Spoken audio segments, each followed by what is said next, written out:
Hoje o nosso tema é um tema que é comum a todos nós. Todo mundo sabe qual é o tema de hoje? Levante o braço, assim, quem sabe. 25, 27% sabem. Os que não sabem, os que não viram na fanpage, no blog, chama-se o egoísmo. Então, dentro do Evangelho segundo o Espiritismo, tem duas mensagens. Eu vou ler aqui a segunda, que é mais curtinha, e é de Pascal. Sim, aquele mesmo filósofo inglês, Pascal. Então, diz assim: se os homens se amassem com mútuo amor, a caridade seria mais bem praticada, mas para isso seria preciso que vos esforçasseis por largar essa couraça que cobre os vossos corações, a fim de se tornarem eles mais sensíveis aos sofrimentos alheios. A rigidez mata os bons sentimentos. O Cristo não se excusava, não repelia aquele que buscasse, fosse quem fosse. Socorria tanto a mulher adúltera como o criminoso. Nunca temeu que a sua reputação sofresse com isso. Quando, pois, o tomareis por modelo de todas as vossas ações? Se a caridade reinasse na terra, o mal, o homem mau, não imperaria nela.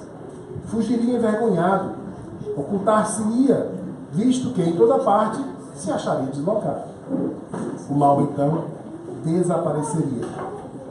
Ficai bem certos. Começai vós mesmos por dar o exemplo. Sede caridosos para com todos, indistintamente.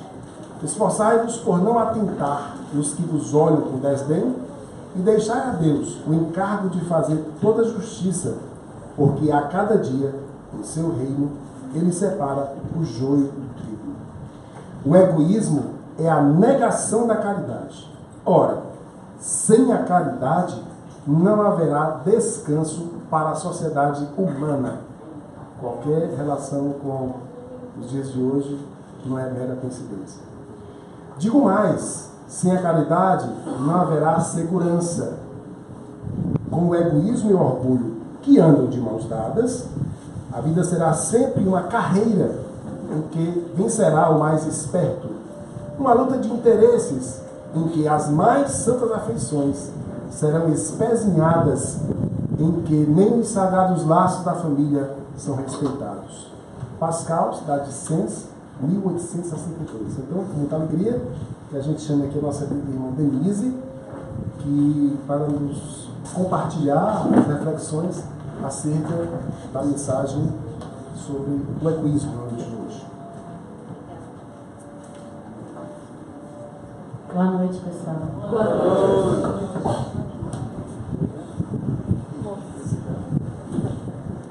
Hoje para os seus olhos, porque se seus olhos falharem, aqui é bom que a gente amplia, né? Você acha que...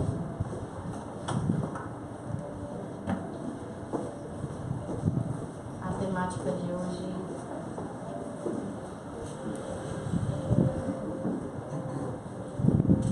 problemas técnicos. Tá dando para enxergar, olha aí, coisa boa. Quer ajuda, bebê? Eu tô querendo que apareça aqui, tá tudo branco aqui, ó. Bom, aqui, chegou. Pois bem, pessoal, o Jânio antecipou aqui para quem não viu no site. Coincidentemente eu vim de blusa amarela, mas não foi pensando no post não, mas a sintonia é assim. Mas hoje a gente está aqui para falar dessa temática que para mim, quando eu vi, eu achei difícil. Eu achei bem desafiadora mesmo para mim. Me deu até um calafrio. Porque aqui para nós o pessoal lá de cima escolhe esses temas assim a dedo, porque a gente também precisa fazer as nossas reflexões. E eles escolhem assim, que é para poder ajudar todo mundo o máximo possível, para a gente extrair essa essência divina desses temas e caminhar juntos, né? E aqui hoje não vai ser diferente, né? Hoje nós estamos frente ao nosso tão conhecido egoísmo. e ao mesmo tempo o nosso tão desconhecido egoísmo. Parece contraditório, mas não é. Nós somos as duas coisas também. A ciência já chega a duvidar, né, das menores partículas dos elétrons, e dizem que os próprios elétrons que eles achavam que era uma coisa só, ora se comporta como partícula, ora se comporta como onda, e ora ninguém sabe como é que ele se apresenta. Então, tudo isso, na verdade, todo o materialismo é uma ilusão. E nós temos essas naturezas duais, somos luz e sombra também, como o egoísmo é ao mesmo tempo conhecido e desconhecido. Ele é conhecido, muito conhecido de nós e reconhecido, quando ele se manifesta no outro. A gente percebe claramente quando alguém foi egoísta conosco, com a nossa comunidade, com o nosso país, com o planeta, com a natureza. Quando a pessoa se manifesta, na mesma hora nós somos os primeiros a apontar. Esse aí foi egoísta, olha aí. Mas quando a gente procura em nós, quem de nós diz aí, já assumiu para si que é egoísta? Não precisa responder em voz alta não, mas responda para si. Você já realmente se assumiu egoísta? É difícil, né? Muitas vezes ele é desconhecido, a gente realmente nem para pensar nisso. Outras vezes ele é por nós ignorado, a gente não quer saber. E outras vezes a nossa própria consciência exclui o egoísmo. Eu não, jamais. Não é verdade? Num comparativo bem grosseiro, é como a nossa visão. A gente só consegue ver o espectro luminoso que está no arco-íris. O ultravioleta e o infravermelho, nem que esteja no nosso nariz, nós não vamos ver. Então, o nosso próprio egoísmo é esse espectro luminoso para além das cores do arco-íris. E como o Tom falou aqui no começo, aqui a gente gosta de incomodar. A gente gosta de mexer na ferida, e o egoísmo é uma das grandes feridas. E essa noite a gente está querendo realmente tocar nela, tentar fazer esse curativo. E para que a gente veja o nosso próprio egoísmo, a gente vai precisar de alguns recursos. E além dos recursos, a gente vai precisar no dia a dia das nossas vidas de dedicação. Porque não é só o que eu vou falar aqui, é o que a gente vai viver daqui para frente. Então a gente vai precisar de dedicação, a gente vai precisar exercitar na nossa vida essa observação, a gente vai precisar ter foco, a gente vai ter persistência para viver essas experiências de forma que a gente observe, conheça, mas principalmente interaja e modifique. É essa a proposta. E aí eu comecei, coincidentemente, lembrando da primeira mensagem, que foi a que o Jânio não leu, no Evangelho segundo o Espiritismo, no capítulo 11, onde fala essa passagem do egoísmo. Nós temos duas mensagens. A primeira é de Emmanuel e a segunda é de Pascal. E Emmanuel é o mesmo Emmanuel que depois veio a ser o mentor do Chico Xavier. Ele fala que os recursos que a gente precisa são a coragem e a força. E que todos dois estão dentro de nós. Então a gente já tem esses recursos, a gente precisa descobri-los dentro de nós. Porque com eles é que nós vamos restaurar a plenitude da nossa saúde. E aí o que é esse egoísmo? A gente ouve de uma forma poética dizer que é a chaga da humanidade. Ele e o orgulho, né, que anda de braços dados. A gente escuta falar que é um vício. A gente escuta falar que é o culto ao ego. Mas para além desses termos, dessas terminologias que a gente identifica como sendo o egoísmo, lá no livro dos Espíritos, na terceira parte, o capítulo lá da perfeição moral, Kardec fez uma pergunta curiosa para os espíritos. Ele perguntou assim: dentre os vícios, então ele já identificou como vício, né? Qual o que se pode considerar radical? E os espíritos responderam que é o egoísmo. Até aí a gente não tem muita dúvida, mas o mais interessante da pergunta é sempre a resposta. Porque ele disse assim: é que dele, ou seja, é que do egoísmo deriva todo o mal. Por isso que a pergunta tem a palavra radical. Quando ele pergunta radical, ele está perguntando qual é a raiz, qual é a fonte de todo o mal que a gente experimenta aqui na Terra. E está claro que é o nosso egoísmo. Não é o egoísmo do outro, é o nosso, porque cada um tem o seu. Então, é o nosso egoísmo que é a raiz de onde nascem todos os outros vícios. E é preciso arrancar o mal pela raiz. E eu tenho que dizer para vocês que esse é o nosso destino, porque já foi profetizado por Jesus. Jesus disse em Mateus 15:13: toda planta que meu Pai Celestial não plantou será desenraizada.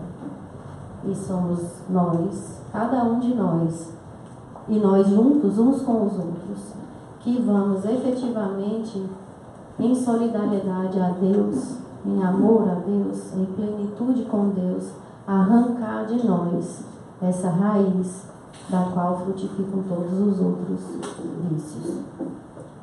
Mas essa resposta, que diz que o egoísmo é a origem de todo mal, faz a gente pensar: e o que é esse mal? O que vem a ser esse mal? Na semana passada, nós estávamos estudando aqui o Dai a César o que é de César, que faz parte do mesmo capítulo do Evangelho, que é o capítulo 11, que fala do amar a Deus, né? E do primeiro mandamento. E o Hugo estava aqui e ele lembrou uma passagem do livro Ação e Reação, do André Luiz, em que lá no capítulo 7 tem uma conversação interessante entre o ministro Sâncio, André Luiz e Hilário. Hilário pergunta para o Sâncio o que se deve entender por bem e por mal. E a resposta é muito mais elaborada, e quem tiver curiosidade, eu acho ótimo que vá procurar para ler. Mas, resumidamente, ele dá uma definição que a gente pode dizer assim: o bem é o que é bom para todos. É fácil a gente identificar o bem como o que é bom para todos. Mas o interessante é quando ele diz: e o mal? O mal é o que é bom só para nós. Então veja a mudança de perspectiva, porque como a gente normalmente só olha o egoísmo do outro, a gente olha o egoísmo como mal. Porque a gente sofre as consequências da atitude, da ação egoísta do outro.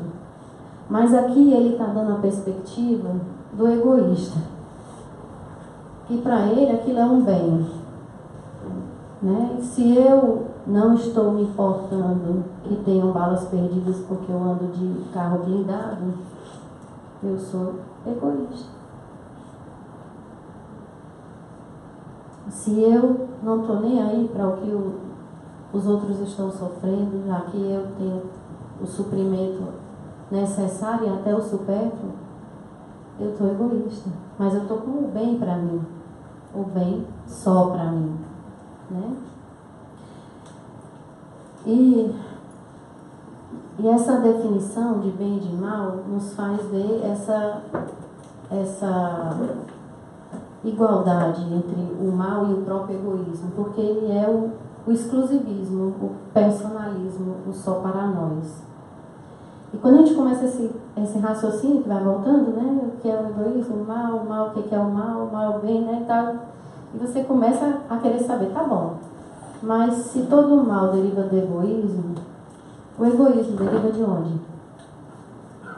O Sâncio, quando respondeu essa pergunta do Hilário, ele fez uma advertência. ele disse que a gente tomasse cuidado para a gente não se perder no labirinto da filosofia. Não que filosofar seja ruim, eu adoro filosofar, adoro pensar, acho que a gente tem que fazer isso mesmo. Mas ele disse que a gente não deve se perder, ou seja, deixar o caminho por conta dessas elucubrações. Porque às vezes em um dado momento, nenhum de nós consegue avançar tanto porque nós ainda não chegamos à perfeição. Nós ainda estamos desenvolvendo a nossa inteligência. Nós ainda não explicamos todas as leis do universo. Nós ainda temos que nos considerar caminhantes. Então, nós não temos como abarcar a inteligência divina integralmente nas nossas simples cabeças. É essa noção de humildade, porque está par e passo. Orgulho e humildade, né? O contrário, e o egoísmo e o altruísmo, o amor, né? Então, ele falou isso, e aí eu fui buscar, já que eu estou fazendo o caminho de volta, eu fui buscar no livro A Gênese, a resposta, o começo, né? Qual é o começo? Qual é a origem do egoísmo? De onde vem o egoísmo? E o Kardec, no livro da Gênese, ele diz que a origem do egoísmo é o instinto de conservação sem o contrapeso do senso moral. E aí vocês também vão procurar o livro da Gênese, Ação e Reação e Gênese para ler, viu? Quem quiser se aprofundar nessa questão do bem e do mal. Mas resumidamente, já que a gente está sob uma perspectiva espírita, a gente tem que lembrar que nós somos criados simples e ignorantes e viemos num processo de evolução e crescimento.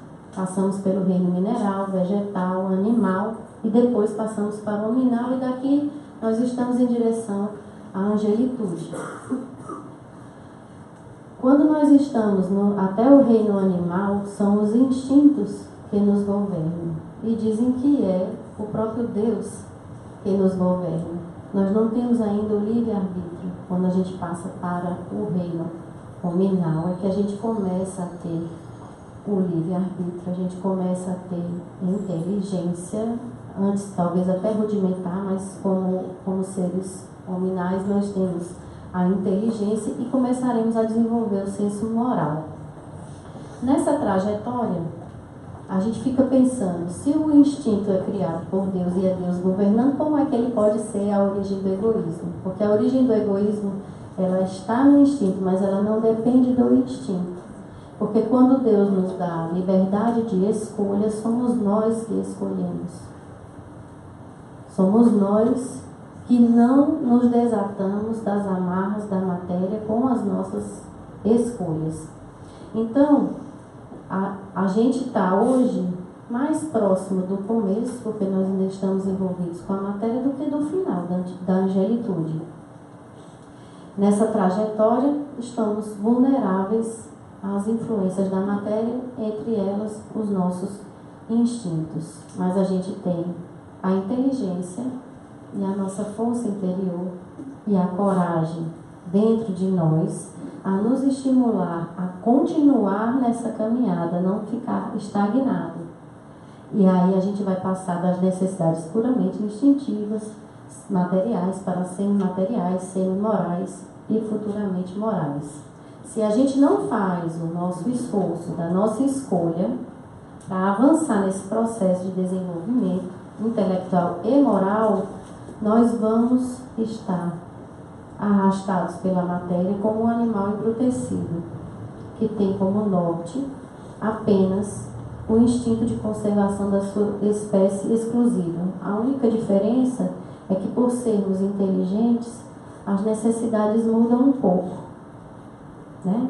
A gente não vai precisar sair, eu não quero uma caça para eu colocar os meus dentes e me alimentar, mas eu quero alguém que faça a minha comida, ou alguém que entregue a minha comida, e aí nós desenvolvemos a possessão, a sede de poder, o egoísmo, a cobiça, a ganância, porque nós não desenvolvemos o nosso senso de moral.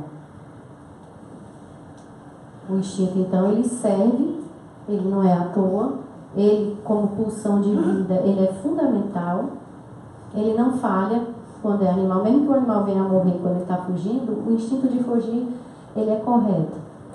Mas a gente tem que usar dos outros atributos que Deus nos deu. É difícil, mas a gente está nesse caminho.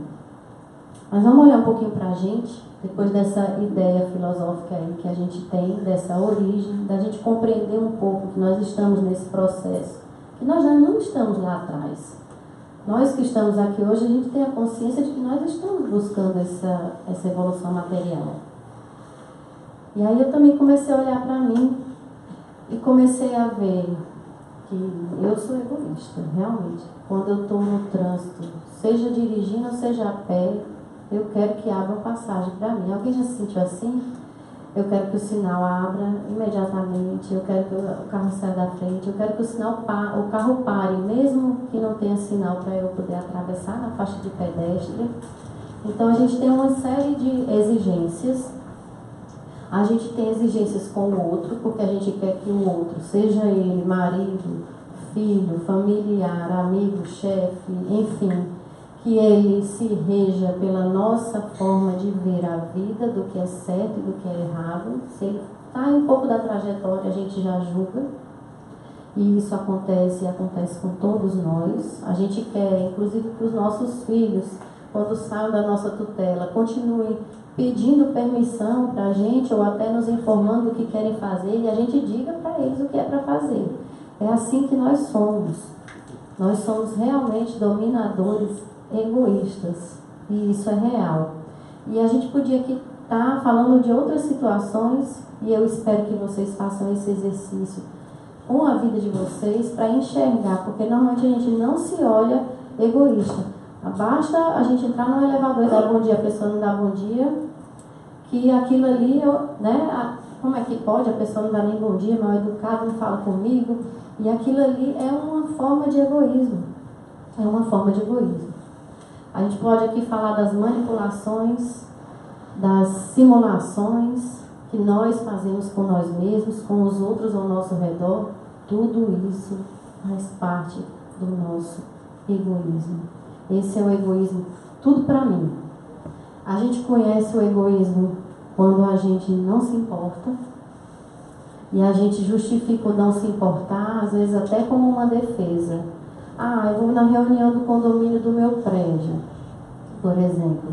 Eu tenho criança pequena, tem outras pessoas que não têm.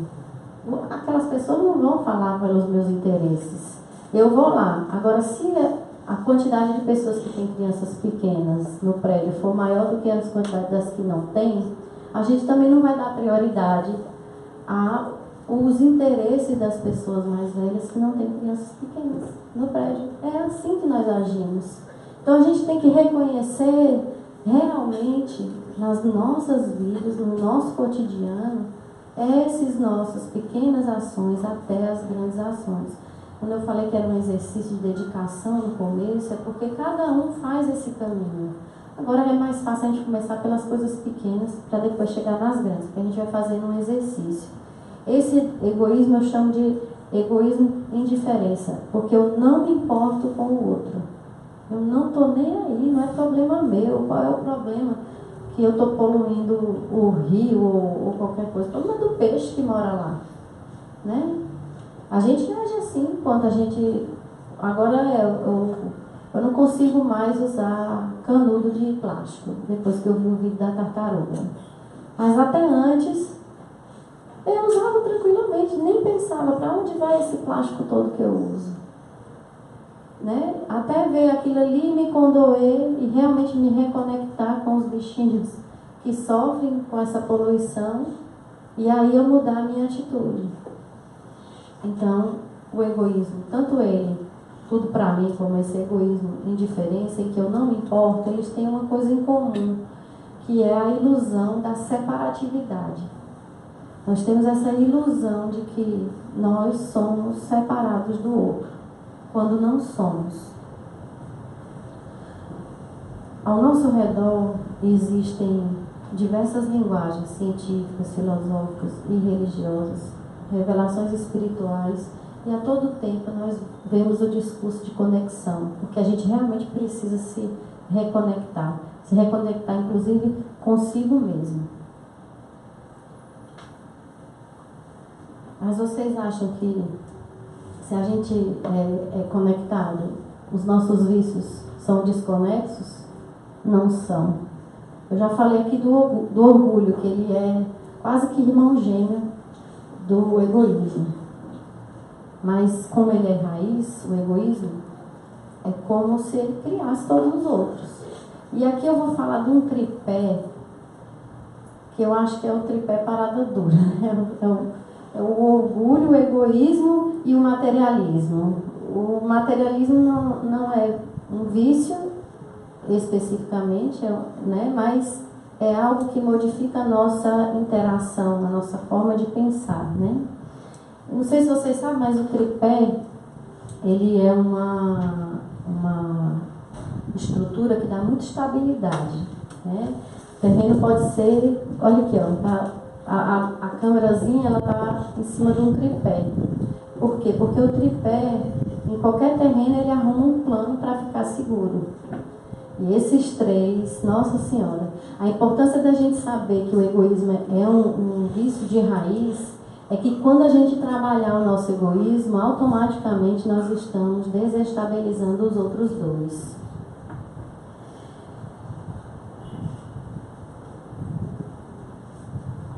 Mas os três juntos, eles têm essa conformação ou essa formatação que nos faz ser exclusivistas, individualistas, cultuar o ego, né? O próprio egoísmo em si. Mas no auge das crises, a gente começa a ver as luzes. É no fundo do poço que a gente bate o pé para subir, né? Então, onde tem um mal, tem um remédio. A gente tem que procurar esse remédio.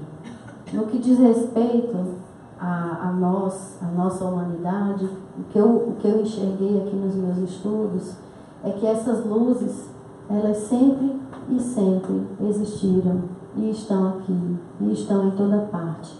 A gente é que precisa achar as ferramentas para enxergar. É o ultravioleta que eu falei para vocês. Se o infravermelho é o nosso egoísmo, o ultravioleta é o remédio. É o que a gente tem que enxergar.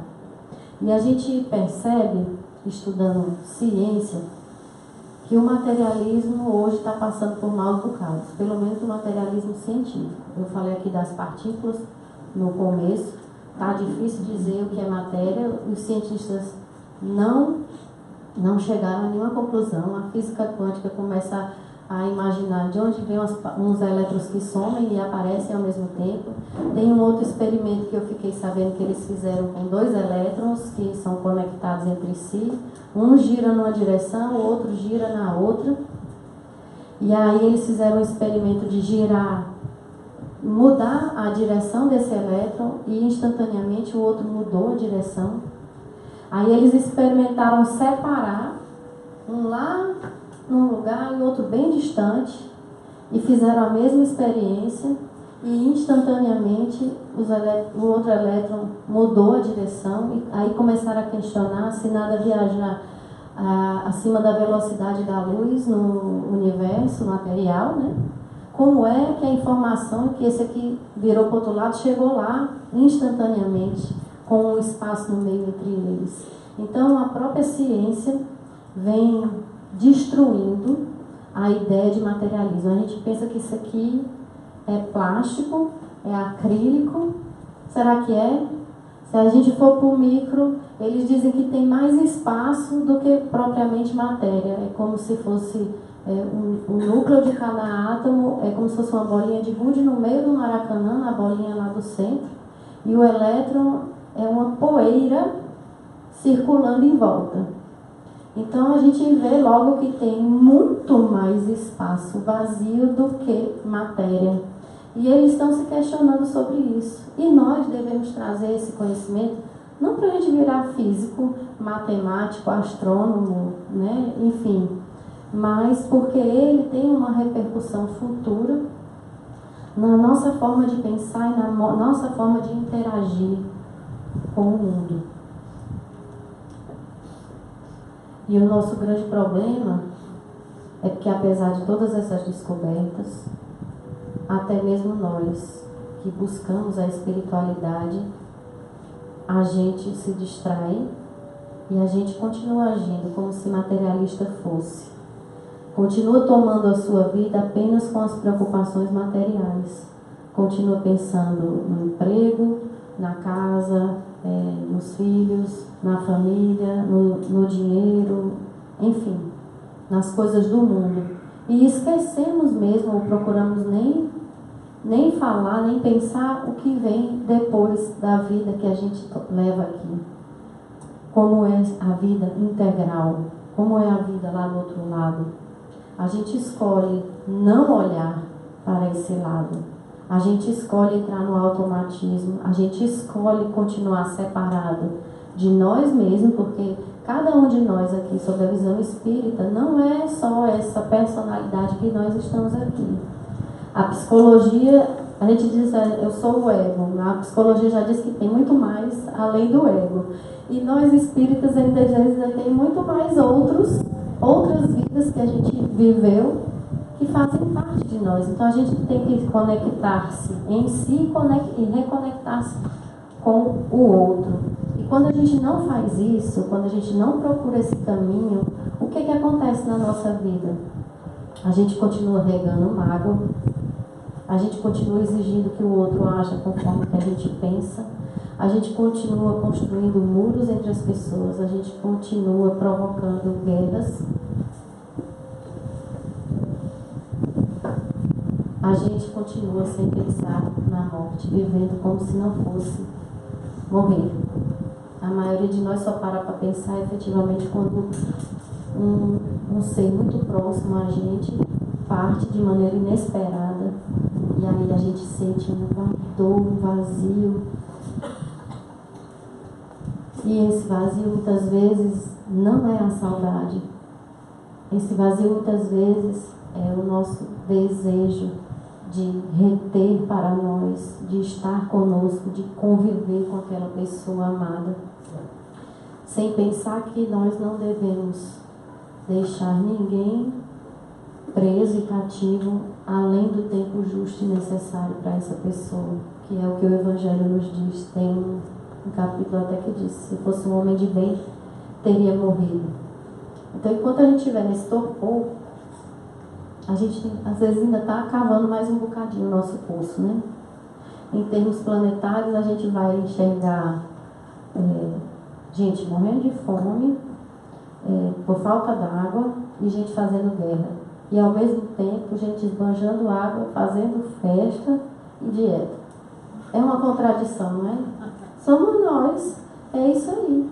É o egoísmo que ainda impera dentro de nós, porque o que a gente manifesta, a matéria, é manifestação de nós mesmos. Somos nós que condensamos, somos nós que criamos o que a gente vive.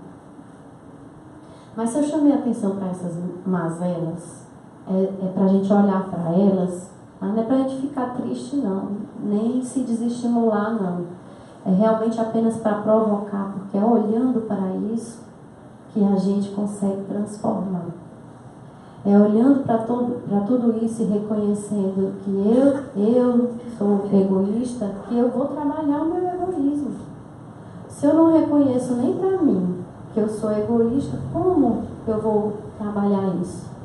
Eu vou estar colocando tudo no outro, a responsabilidade no outro. E não está no outro, está em mim.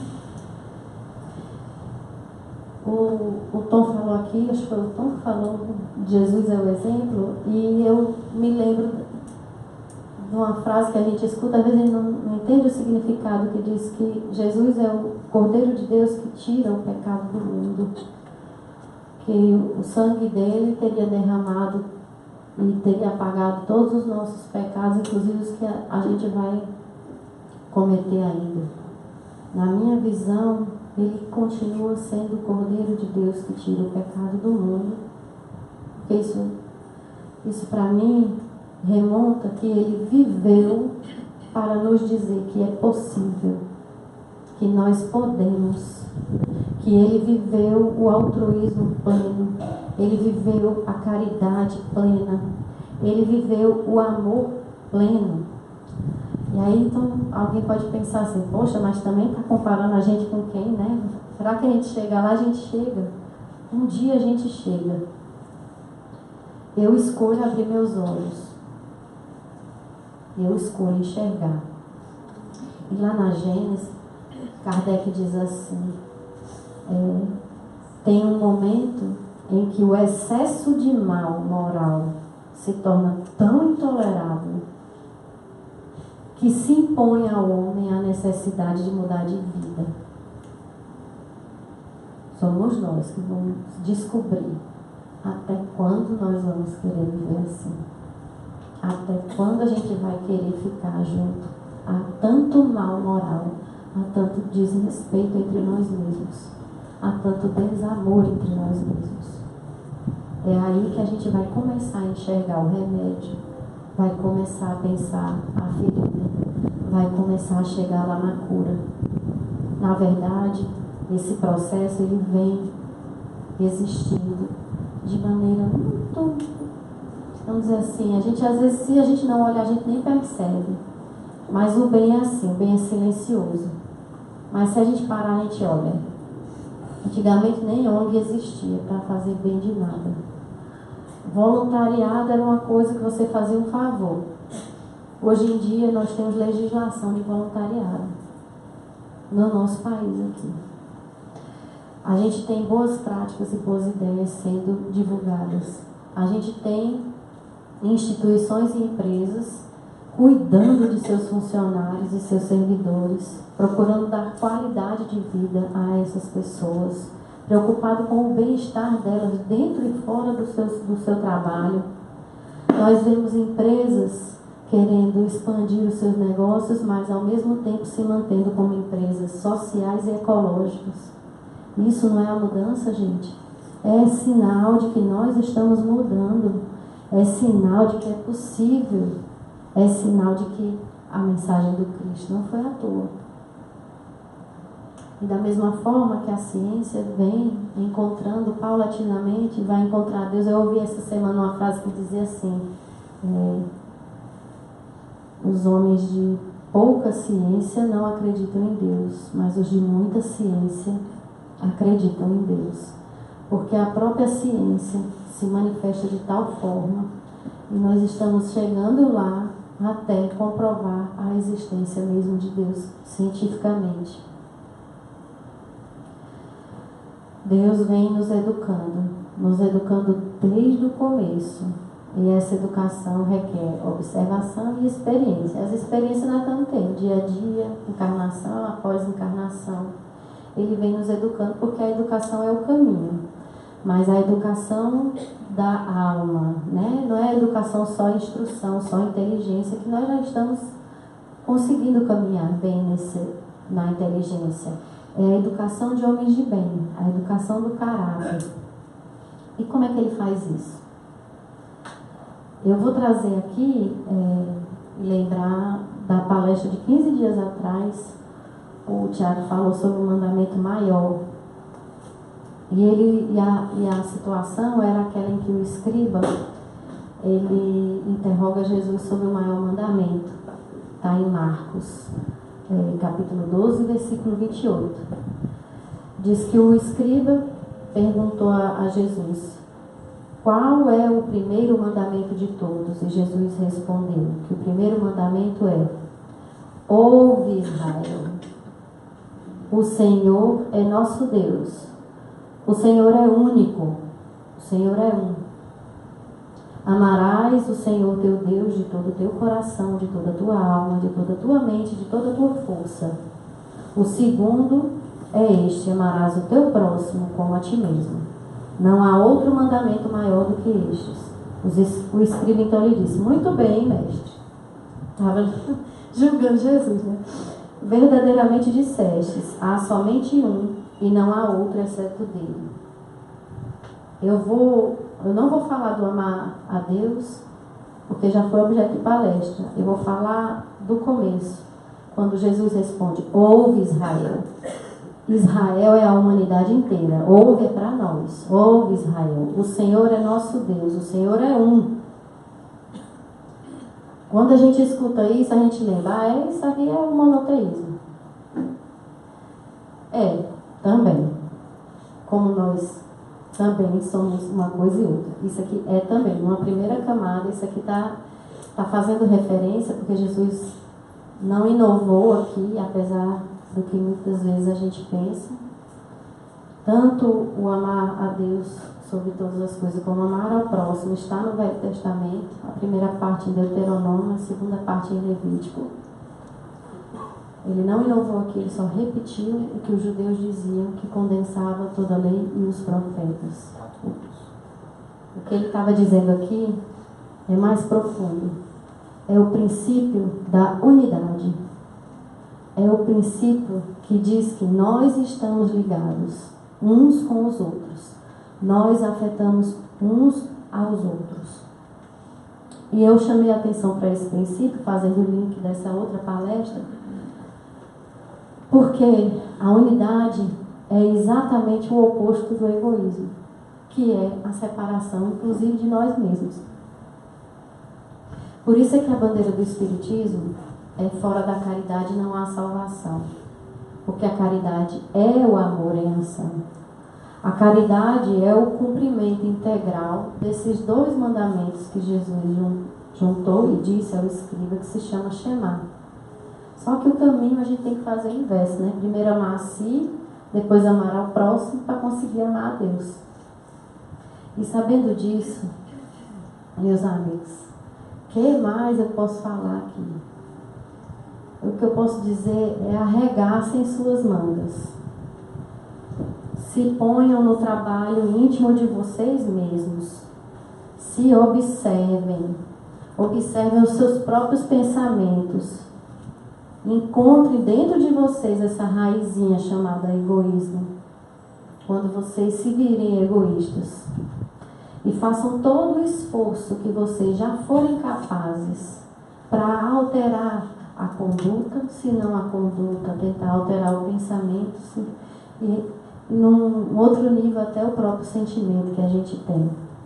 Use com sabedoria, use da coragem e da força que você tem nesse processo.